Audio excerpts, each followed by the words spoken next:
Hi guys, Ronnie here and welcome to the workshop again. After talking through the updates on my road and time trial bike, now it's time, well, third time lucky I guess, for the gravel bike, which some of you are still interested in, so I thought I'll bring this up in this chronological order. Anyway, I have a bit of history with gravel bikes, and the truth is I never really had a very good one yet. So the first one that I ever had, or any sort of off-road bike, really off-road drop bar bike I should say, was a KTM Canic. I think that's the way it's pronounced. If I manage to find a picture of that, because it was a long time ago, it will be somewhere around here. So anyway, this was quite an entry level bike, but it was up to date at the time. Cross race bike, basically one bike specific. It had Strength Force 1 group set, which was utter rubbish I should say compared to today's standards. Then I upgraded that because I really wanted to race cross on a higher level, so I bought a Trek Boom, which was a really great cross bike, but it had limited tire clearance for any sort of gravel riding, but it had the front and rear ISO-speed, so it was really smooth. It was a light, stiff, responsive bike, good handling, so I actually liked that one. But yeah, the tire clearance was limiting it quite a bit, but on, well, I would say on not so rocky and chunky terrain it was very nice. And then I bought another Trek Boom because I was really serious into cross, so I had two of them. And this newer one had SRAM Red E-Tap, the other one had SRAM Force 1, which was still rubbish, and the E-Tap was pretty good, so I had raced on that one most of the time, and the other one was a spare bike. So these were the Treks. Then very briefly I had a Look 765 Gravel RS. I think I will manage to find a picture of that. And I absolutely didn't like this one. It was tall and cumbersome, and it felt like riding a bus really. It just wasn't anything for me. The geometry was very upright. Yes, it had a lot of tire clearance, it wasn't too compliant either, and I had just for, I don't know, a week or two, and then I decided it's not for me. It also had this weird kind of stem, so you couldn't really mess with the position.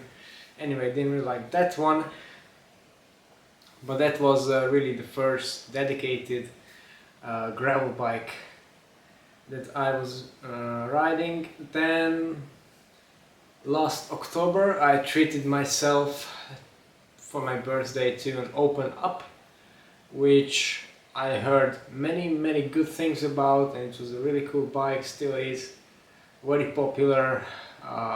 The OG gravel bike basically. It was a third iteration of the frame, with the flat mount disc brakes, all the modern features, etc. And I didn't like it at all, to be honest. In fact, I kind of hated it. You see, this is not a very high-end or a very modern frame, and it's probably optimized for the size medium, and then the other ones scale up. A good friend of mine has the size large and he loves it, but mine was a size small, and it was just awful. You know, it was a heavy frame at around 1200 grams. I'm not a weight weenie, but still, if you compare that nowadays, the frames are around the 900 gram mark even for gravel bikes. So that's not ideal, and then you can already see that it's kind of outdated. Then, of course, the only way for me to fit this bike is to go for a size small and go for a very long stem, which was a 140, I think, that I was riding on it.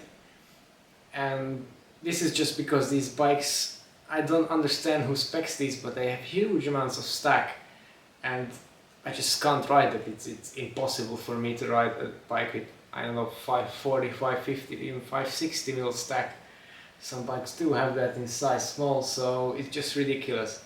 Anyway, this was the way for me to get over it. It was still taller than my road bike, but hey, it was okay for gravel and winter. But the problem was the frame itself, you know, I don't know if it's the right thing to say that it was too stiff, because it certainly felt that way, because it was jarring and I had to put the tire pressure way down just to get it rideable in a bearable manner. It didn't really have any grip. The cornering was kind of disconnected, and I don't know. I can't really say anything good about that frame, to be honest. The other shocking thing about it was the quality of the paint job. It just flicked off like crazy. And I don't mean to bash open really, but my experience is like this. Probably the larger sizes are much better, but the small one, and it was harsh. I tried three different seat posts on it and didn't do a thing. You see, that bike has a standard geometry, so there's no sloping in the top tube. So particularly me, even on the small frame, I had very little exposed seat post, and that probably didn't help the matter too much. Also, the collar is all the way up. It's not an integrated binder, so the post can flex. It just kept up at a very high clamping point, and it just didn't work. Also, at that point, it was really bad with the parts and availability. So first I had GRX Di2 on it, which is a great group set, but off-road those levers don't really work. The brakes feel wooden and the chain is bouncing all around, so yeah, I didn't really like that either. Then I sold that one, and the only thing I had left over was the Campy Super Record Mechanical, which was kind of nice at first, but to train day in day out in all kinds of conditions on a mechanical group set, not ideal. I wanted to put E-car on it because I also had that one in stock, but with that you can't get chain rings or a power meter, so that's no go for me. So yeah, long story short, I don't have a very good experience with gravel bikes. Until, luckily, I came across this thing. So this is a Factor LS gravel race bike, which finally for me has reasonable geometry. So actually I'm very close to my road bike position without having some silly things. So yeah, of course I have zero stack on there, and I have a negative rise stem, but I have that on the road bike as well, so this way it fits. I also have a decent amount of exposed seat post, as you can see, and this bike is completely different than anything I've ridden before. And a disclaimer here, I'm sponsored by Factor, and I got my road and will get my time trial bikes from them, but this frame I actually bought with my own money just to complement the setup. Okay, so yeah, there is support, but honestly I'm telling you, it's a great bike. It has, well, a great bike for me. Probably it's not a great bike for someone who might be the typical gravel / adventure rider, because it's a race bike, and I like that. Many of you won't. So the good thing is, on pavement it handles like a road bike. It's sharp, it's nimble, it's quick, it's reactive, it's everything you want with a good road bike. And the fact that I used it as a road bike with road wheels as a spare bike on my races just proves that. And I even rode it, you know, just for training, etc. on the road. So really, with this one you're sorted. And off-road, it also feels that way, but for me that's not really an issue, because people like to talk about stability with gravel bikes, but I don't really see that point of gravel, like riding technical terrain, etc. That's for mountain bikes, you know. On gravel you want ride fast, relatively smooth-ish gravel, dirt, tracks, etc. And that's where you want the nimbleness and the sharpness of the road bike feel, so you can just switch lines and go for the smoothest line all the time and just, you know, maneuver around, take the corners, rail them. You have one thing I had a big problem with the Open was that I never felt that I have enough weight on the front, and this one eliminates that completely. So the geometry is just great, and the whole frame and the design of it, how it handles and responds, it's just as you want it to be with a gravel race bike, again in my opinion and from my use. So yeah, that's for the ride aspect. As for the practicality, again, it's not an adventure bike, so don't expect a lot of mounting options. You do get 3 bottle cage mounts, well, a 4th one over here. You can use this as a bento box or something. I didn't really use it at this point yet, neither did I use the 3rd bottle cage mount, but they are there if you want. This, unlike many of Factor's bikes, is still compatible with mechanical drivetrains. Should you wish to go in that direction, don't recommend that for gravel at all, but you can. And the rest of the things, well, it's easy to assemble. It has a T47 thread bottom bracket, so that's nice. It has replaceable through-axle inserts. I like that feature on Factor bikes. Yes, it does have the internal seat post binder, and some people don't like that on gravel bikes. I personally think that it leaves more room for the seat post to flex, so I like it. I also had a tiny bit of slippage. You can see that here at one point, so I had to resort to some grip tape and a bit more torque. Similarly to the Ostro, in fact, to be completely honest. So this is one thing that was bugging me with these bikes. Other than that, everything was problem free. I also do like that they offer from factory the option of a direct mount derailleur hanger. If you watch my videos, you know that I do love a direct mount derailleur hanger. So yeah, it can also be used one by. I don't really think that makes too much sense for gravel racing. For gravel riding it's okay, but for racing certainly not. So you can remove the front derailleur hanger if that's what you want. The cable routing is partially internal, as you get with many bikes nowadays. It's not routed through the headset, so it's relatively simple. Although I do have an aerodynamic handlebar up front. So yeah, apart from this little section, everything is hidden, so pretty neat. Although the frame itself is not shaped for, well, the aerodynamic shaping is there at some points, but it's not really extreme or not something you find on an Ostro or dedicated aero road bike, which honestly I would love to see in the future. To have a bike like that, but they are not offering it at that point. So to sum it up, handling is great, ride quality is great, practicality is great.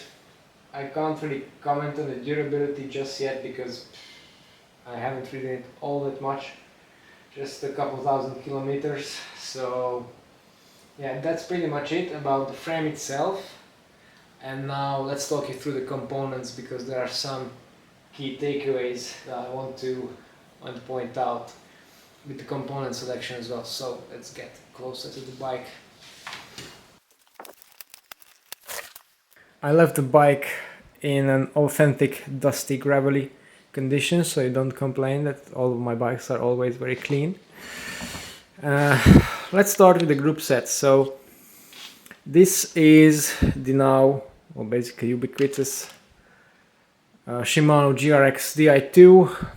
I really like the hood shapes like most people do. It's great, not just for gravel really. I don't kind of see why it is so much gravel specific. It's just very comfortable. I haven't really programmed the side buttons yet, but I think I will do at some point if I remember. What I do like, and it is very noticeable, and it is now also found in the 12-speed road versions of the group set, with the servo wave technology, so you have much better braking power and modulation from the hoods, and you really do need that off-road, and it was something I was really missing with the two previous group sets, or well, all of them that I've ridden off-road before. So yeah, that's certainly a big thumbs up. The brake calipers, rotors, they're all the same stuff that I use on the road, so 140 endurance calipers. So yeah, exactly the same. I have no issues with that. The new calipers do have more clearance, but I have one trick for these, that you can make the clearance basically just as large, so I have no issues with that. There was one issue I did have with the group set. If you look at the previous video, I had sprint shifters installed on the drops, and I find that really problematic off-road, because if you're riding down a rattly gravel descent, you are obviously holding the hoops, the drops I mean. At that point I always kind of shifted unintentionally, and as I was holding the drop, I was pushing on the shifter without actually wanting to shift, and that caused the chain to come all the way to the smallest cog. And well, not the chain actually, the problem was that as I was not pedaling, the chain stayed where it was and the rear mech went all the way down and the chain jammed. So then when I tried to pedal, I just couldn't, because the chain was jammed up in the cassette. And that's not a very nice feeling, particularly if you're trying to, you know, change the position of your legs for a turn or something. So I had to remove them. And honestly, I don't really miss them here. I would on a road bike, but here it's okay, I think. So that's one thing I had with the levers. Then, as I said in a previous video, I was worried about the front shifts, because these are road chainrings with road cranks and road spacing, which the GRX front mech shouldn't really work with, but it does, and it does it perfectly, and hasn't missed a beat really in any conditions, so that's a tick. The only thing really is that the adjustment screw, as you can see, is wind out quite a long way out, but it works, so it doesn't matter. Then one other minor complaint actually that I had was with the cassette, particularly the third cog. Now when I adjusted the shifting so that it works on all cogs and it's relatively silent, I had this weird skipping and grinding noise just on the third cog, and it was really annoying, and I thought the cassette was faulty, and I haven't tried another one, so it's perfectly possible that it is. Anyway, I decided to get over the problem by adjusting the microshift on that particular cog. And I've done that, and it's been fine since, and it's been fine everywhere else since, so it's kind of weird, I never really experienced it before. I also do have the SLF oversized pulley wheel cage, which has narrow wide teeth on both pulley wheels, so that helps with the chain security as well, and I didn't have any issues with that, apart from the times when I accidentally shifted all the way out during descending, but it's kind of inconvenient. The power meter here is the NG Eco, unlike the full-on NGs that I have on my other bikes, but I found it to work exactly the same way, to be honest. I do have the 1% precision upgrade on here, so that's probably why. And yeah, I just can't really comment anything on that because it just works as a power meter should. The cranks as well, I went for the aluminum option because the coating on these Rotor Aldhu cranks is really tough and durable. And I did experience quite a lot of rock strikes, but it doesn't seem to affect the cranks really all that much. Certainly much better than the SRAM dub style carbon cranks did hold up on the previous bikes. So I really like the fact that I made this choice. Also have a KH chain catcher, as I do on all of my bikes with front shifting. That's just a peace of mind for me. Pedal wise, I went and stayed with the Speedplay Pavé Ti eyes.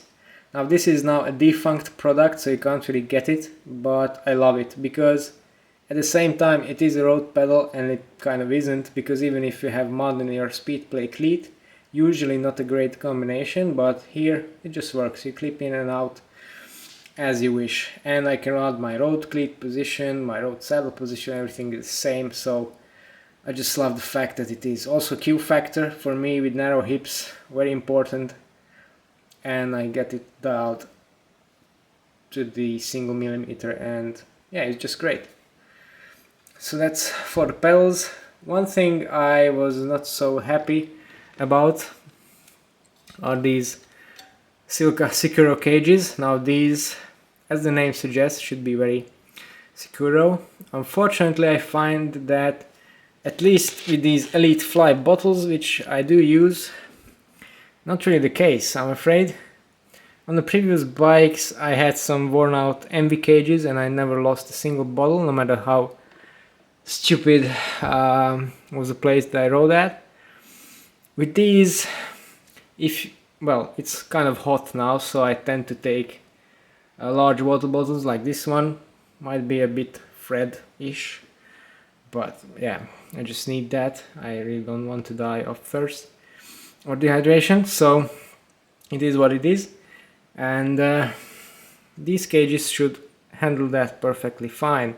However, I do find that on this position, the CQ position, when the bottle is full, it's kind of more top heavy than it is now, and it just kind of wanders about and it leans, and sometimes you kick it with the cranks, as you can see from these scratches here, and sometimes it just falls out on itself completely, and it's not very convenient. So either I have to look at some bottles which are stiffer than this, so there's more purchase for the bottle cage, or I just use a different cage, I guess. But yeah, it's probably more down to the fact that this combination of the cage and the very flimsy bottle doesn't work very well off-road. Then component wise, we do have the blacking, so this is basically a factor product. Seat post, well, it's a carbon seat post as you'd expect. Setback to match my position, and it's actually rather nice if you have this kind of wavy terrain on a dirt road from tractors. You can actually feel it moving around on their butts, so it really does take the sting a bit off. It has a very simple and very secure locking mechanism for the saddle. For all rails or round rails, both are included, so that's nice. On top of that, I have my favorite fabric saddle that I now know the name of, and it's called the Line S Pro. Very imaginative, but that's what it is, and it's a great saddle. I love it. So enough said about that. Some other minor details. I mentioned the handlebars already, so these are the Enve SES Aeros, and they measure 35 centimeters on the hoods, 40 in the drops, so you get plenty of control here, and you're nice and narrow here. Now, for people that are commenting about the lack of control with narrow bars, I don't think you have ridden narrow bars before, because it really doesn't have much to do with control, to be honest. It's perfectly fine. I maybe wouldn't ride the 32s that I have on my road bike on gravel, but yeah, this is just perfectly adequate, and for me it's actually more comfortable. So yeah, that's what it is. Then I have the Wahoo Element Bolt V2 computer, which sits on a MagCAD 3D printed mount. Very neat. This is definitely not a Tarmac SL7 stem, because it has no logo on it, as you can see. And well, I guess I left the very important gravelly part for the end, and those are the wheels and tires. So on the open, I was riding set of leftover road wheels basically. These were the HED RC4 Pros. I had those as spare wheels for the road, and I never really used them because I just prefer the 60s, and if I thought about it later on, the 40s don't really have much sense for me. So I used them for gravel, and they held up great. All the hits, everything, they took with flying colors all the way through winter. No issues whatsoever, so I think that's commendable for a set of road wheels. But anyway, what I have here now are the new and gravel specific Emporia RC Pros. So these have a much wider rim bed, 25mm internal, hookless, so much tougher, tubeless specific, so what you really want for gravel.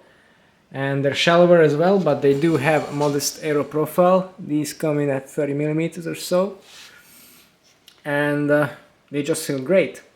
They certainly do amplify the volume of most tires, and I think these also add a bit of compliance to the ride itself, although because I haven't ridden this frame with the road wheels off-road, I can't really tell you the difference, but as a combination it works awesome. One thing that kind of bugs me a little bit is that they use round spokes. Maybe this is for serviceability and compliance. They're J-bend as well, so very easy to source. But they do cut a little bit into the air advantage, which is not for me, I guess. If it was up to me, I would have rather sacrificed a bit of compliance to go for bladed spokes. But I'm not rebuilding them for this reason. At least not yet, because, well, if I was into serious gravel stuff and I had an aero frame to match, I probably would, to be honest. But anyway, they're lovely wheels, very tough, and I love them. Also the tubeless setup, very easy, painless, and they held up very well. The tape supplied is nice, and the valves are nice, so good marks all around. And then on them I have tires which are definitely not Zip G40s. These, well, I haven't really ridden all that much in terms of gravel tires, so I could get you a definitive opinion. One thing I can say is they suck in wet, muddy terrain and snow, but if you look at the profile, that's hardly surprising. They roll great on tarmac, hard pack, and they have a very secure bite and grip on the loose stuff, so generally very good tire. Also, I got 0 punctures or cuts with them, knock on wood. So yeah, overall I'm satisfied, but obviously with gravel I think it goes with it, so I'll probably test some other tires. In fact, I do have some very fancy Ultra Dynamico or yeah, those tires waiting to be tested, so maybe in the future, near future, I will do that. So yeah, that's basically everything covered that I could literally cover on this bike. If not, and you still have a question, then let me know in the comments. That's all for today. Thanks for watching, and see you next time.